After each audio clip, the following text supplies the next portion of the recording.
हमारा नार्सिसिज्म, इस पे हम बात करना चाहेंगे कि बेसिकली सबसे पहले तो हम ये इस पर डिस्कशन करेंगे कि ये क्या है और क्या ये एक यानी मेंटल डिसऑर्डर जो है वो बन सकता है या सिर्फ एक ये बिहेवियर है। ओके इसका एक्चुअली नार्सिसिज्म का छोटा सा एक बैकग्राउंड ज़रा समझना ज़रूरी है।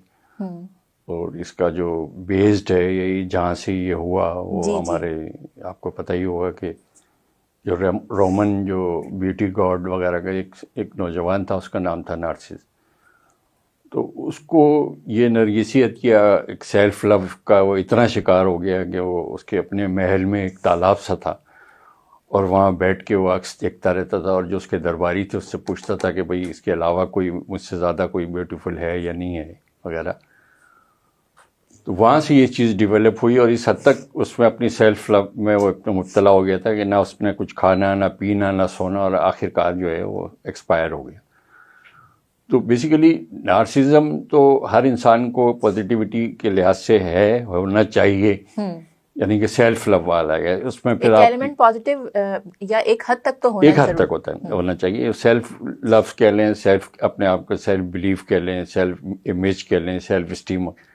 लेकिन ये जब इसकी मैनिपुलेशन हो जाए, यानी आप दूसरों को लेट डाउन करना शुरू करें और एक इस तरीके की टूल एंड टैक्टिस वो करें कि दूसरे को सप्रेस करने की कोशिश करें, that is called the narcissism. और नार्सिसिस्टिक पर्सनैलिटी जो है इंसान की डेवलप हो जाती है इससे। ओके क्या हर खुद पसंद इंसान यानी सेल्फ लव करने वाला जो है वो नार्सिसिस्ट ही होता है? नहीं, ऐसा बिल्कुल नहीं। इसका अगर हम समझने के लिए थोड़ा सा एक रेंज देखें 1 to 10 में, तो 1 to 3 या 4 जो है वो वही वाली बात है कि सेल्फ लव की और पॉजिटिव वाइब से। 4 to यानी कि 4 या 5 से 7 तक जो ले जाए वो एक एवरेज है, यानी थोड़ा एक्सेलरेट उसको किया जाए। Remaining 7 to 10 and that is narcissistic personality.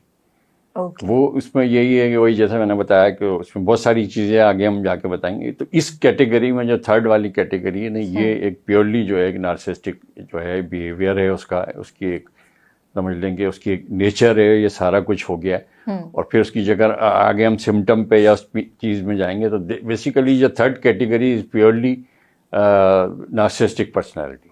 Okay ठीक है। अब कॉमन अगर सिम्टम्स की बात करें तो कॉमन सिम्टम्स या फिर उनकी खुसूसियात क्या पाई जाती हैं, वो लोग जो बहुत ज़्यादा यानी जो लोग नार्सिसिस्ट हैं उनमें कॉमन सिम्टम्स क्या होते हैं? देखिए इसका भी थोड़ा सा अगर जैसे देखा जाए कि क्योंकि अभी मैं बड़ी आपको एक हैरत की एक चीज़ बताऊं कि ना ही इसका कोई अभी तक दुनिया में इलाज दरियाफ्त हुआ है। ओके और इसकी अभी तक जो है रिसर्च हो रही है, और ना इसका जो है एक एब्सोल्यूट जिसे कहना चाहिए कि एक हमारे पास कोई जवाब नहीं है कि क्यों डेवलप होता है।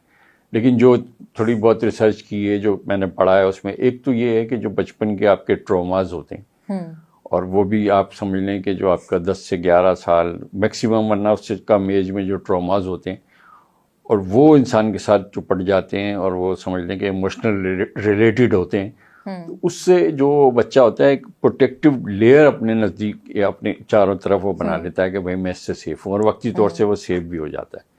लेकिन जब वो बड़ा होता है प्रैक्टिकल लाइफ में, चाहे वो 30 ईयर्स हो या जो भी हो, तो उसका जो वो जो अटका हुआ रहता है वो उसी एज में रहता है, उसी प्रोटेक्टिव एज में कि जी मेरे साथ ये है वो है फलाना, और हमेशा ही वो इनसिक्योर फील करता है। हाँ, इनसिक्योर इसीलिए कि उसको वो जो लेयर बनाई हुई है प्रोटेक्शन, वो समझता है कि ये प्रोटेक्शन शील्ड जो है ना बस यही इट्स एनफ है। लेकिन जब बाहर की दुनिया में जब प्रैक्टिकली जब वो सारी चीज़ें होती हैं तो फिर वो एक शॉक वाली पोजीशन होती है कि सारा।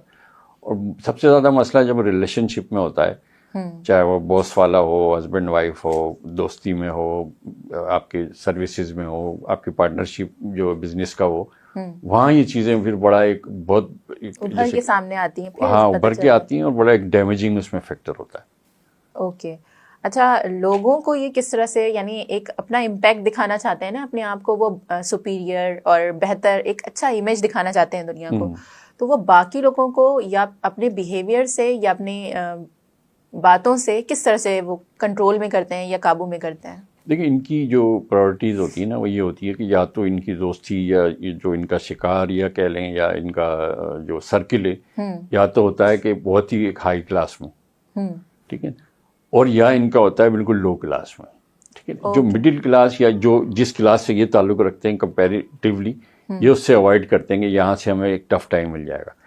अच्छा, लोअर क्लास का ये था कि इनको और मजीद दबाओ, इनको और लेट डाउन करो, इनको और जलील करो, और अपना अपर वहाँ तो वो अपने आप को सिक्योर फील करते होंगे ना। एग्जैक्टली। और अपर में ये होता है कि चलो इनसे हम अपना काम लें या इस तरीके का वो सारा वो करें, तो वो वहाँ पर होते हैं। अब इनके टूल्स एंड टैक्टिक्स जो इनको जिस तरीके से पता चलता है इनके बिहेवियर से, एक तो ज़ाहिर है बिहेवियर से ही पता चल जाता है सारी चीज़ें। बस वो ये है कि ये लोग they are very good actor और मैनिपुलेटर हैं, और इनसे जो बहस मुबाहिसा या इसमें कभी आप ना जीते हैं, ना जीत सकते हैं, और ना जीतने की कोशिश करें आदमी। अपनी जो मेंटल हेल्थ है वो बहुत मुतासिर हो सकती है। एग्जैक्टली मुतासिर इसमें हो जाएगी। वो आगे चल के हम बताएंगे कि इनसे किस तरीके से बचा जा सकता है। तो ये मैनिपुलेटर ये इस तरीके से, और गैस लाइटिंग का जो एक कॉन्सेप्ट है वो शायद आपको पता होगा कि एक चीज़ की और करने के बाद बिल्कुल वो कर दिया कि नहीं जी मैंने। हाँ, मैं चाहूँगी कि गैस लाइटिंग को थोड़ा सा डिफाइन किया जाए कि बहुत सारे लोग उनके साथ गैस लाइटिंग हो रही होती है बट वो रिकग्नाइज नहीं कर पा रहे होते हैं और अपने आप को सेल्फ डाउट में चले जाते हैं जो उनसे बेसिकली डील कर रहे होते हैं। तो थोड़ा सा मैं चाहूँगी कि इस हवाले से आप डिस्कस करें। देखिए, गैस लाइटिंग का तो बहुत पुराना ज़्यादा इसका जो है ये कॉन्सेप्ट या ये नज़रिया या ये चीज़ नहीं है।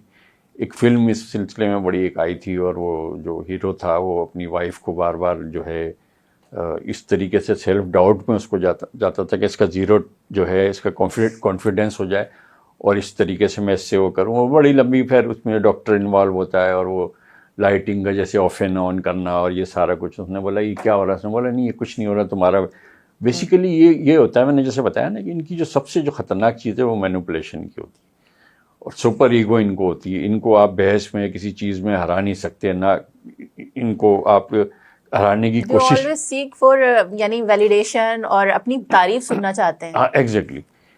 You are the right, I am the boss. यानी जो अगर विक्टिम है, I am the boss, I am right, और कुछ ही तरीके से घुमा के होगा। मगर ऐसा भी होगा कि अगर आपने ये कप यहाँ मकसद ये कप इनसे गिर गया और आप इनसे पूछेंगे कप क्यों गिरा, तो बजाय इसके एग्जैक्टली जवाब देने के ये कप क्यों गिरा, वही कहेंगे कि भाई आपने ये रखा, ये तो कसूर तो आपका ही है। अब वो जो चीज़ है कब गिरा क्या हुआ, वो एक दूसरे एंगल से वहाँ पर चली गई। सारा कसूर आपको कि भाई आपने ही इसको रखा, मेरा तो इसमें कोई वो नहीं था। और वो इस चीज़ को मान के, और आपको मानना पड़ेगा ये बात कि ठीक है जी, फिर मैं आप सॉरी का बात नहीं मनवाएंगे। एग्जैक्टली। तो सॉरी सुनना ये एक तरीके से समझ लेंगे इनका एक पसंदीदा ईगो बूस्ट करती है। हाँ, इनका पसंदीदा अमल है, और इनकी जो ईगो है ना बिल्कुल सेटिस्फाई होती है कि भाई मैंने इसको विन ओवर कर लिया। Gaslighting, coming back to gaslighting, gaslighting का यही एक है इस तरीके से कि आपको हर तरीके से रॉन्ग साबित करना है, और आपको बिल्कुल आपकी मोटिवेशन को और आपके कॉन्फिडेंस को बिल्कुल ऐसे ला के जीरो पे लेके आ जाना है कि आप कुछ नहीं। और आप जब अकेले में अपना आपका कैथारसिस और जब वो आप करें तो आप कहेंगे नहीं यार, चीजों को सिचुएशन को एनालाइज करेंगे तो कि मुझे मेरे अंदर ही कुछ है, अच्छा इसी तरीके से हुआ होगा, ये हुआ होगा, यार आई एम द रॉन्ग पर्सन, हाँ ऐसा हुआ होगा। यानी कह के बात कर करके, और इंसानी नफ्सियात है ये, तो आप 8-10 दफ़ा जब इसको वो करेंगे तो वो जो है ना ज़रूर मजबूर हो जाएगा कि हाँ यार ये बात ऐसा कर रहा है तो ऐसा होगा।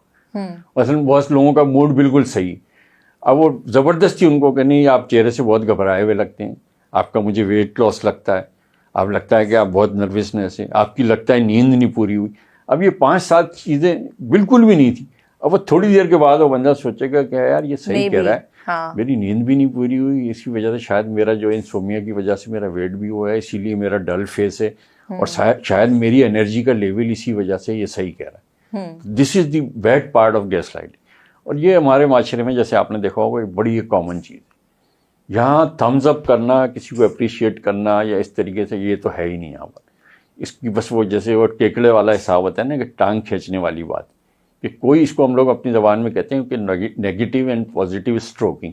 नेगेटिव स्ट्रोकिंग ऐसी कर दी कि एक बंदा बिल्कुल एक समझ लें कि वो एकदम शाइनिंग मूड है, उसका एवरीथिंग इज ऑलराइट, सब कुछ है, आप उनके सामने एलिवेटेड फील नहीं करते। एग्जैक्टली। वो लेके ऐसे ब्लॉटिंग पेपर की तरह आपकी वाइफ्स को खींच दिया, बिल्कुल हेड डाउन हो गए अपने जो है आपने कि भाई ये मेरे साथ है ऐसा, वाकई में मैं भी ऐसा हूँ, और आप फील कर, फिर वो ये होगा फाइनली आप बिल्कुल अपने आप को लिथार्जिक और बिल्कुल एक सुस्त, काहिल और ये लेजी फील करेंगे कि ऐसा हो गया। अच्छा, लोगों के साथ जो रिलेशनशिप या ताल्लुक अपने जैसे शुरू में थोड़ा सा जिक्र किया कि बॉस हो या फिर उनके सराउंडिंग्स में हो, उनके ताल्लुकात पे किस तरह से ये मेंटल डिसऑर्डर जो है वो इफेक्ट करती है? ये समझ लेंगे ज़िंदगी उनकी जहन्नम जिस तरीके से है ना वो होके रह जाती है। और सबसे बड़ी गलती जो लोग हमारे यहाँ करते हैं सारे लोग नॉर्मली कि इन लोगों को ना मोटिवेशन की ज़रूरत है और कभी कोई ऐसी गलती ना करे कि इनको मोटिवेट करने की कोशिश करे। Oh my God. कभी ना इनको समझाने की कोशिश करे, कभी कोई लाइफ कोचिंग या लेक्चर वगैरह इनको नहीं दे, पहली बात। दूसरी बात ये थी ये कि एक बड़े इंटरेस्टिंग मैं रेशो बताऊंगा, इसमें 70-30 का जो है रेशो है, 30% खवातीन में और 70% है मर्द में।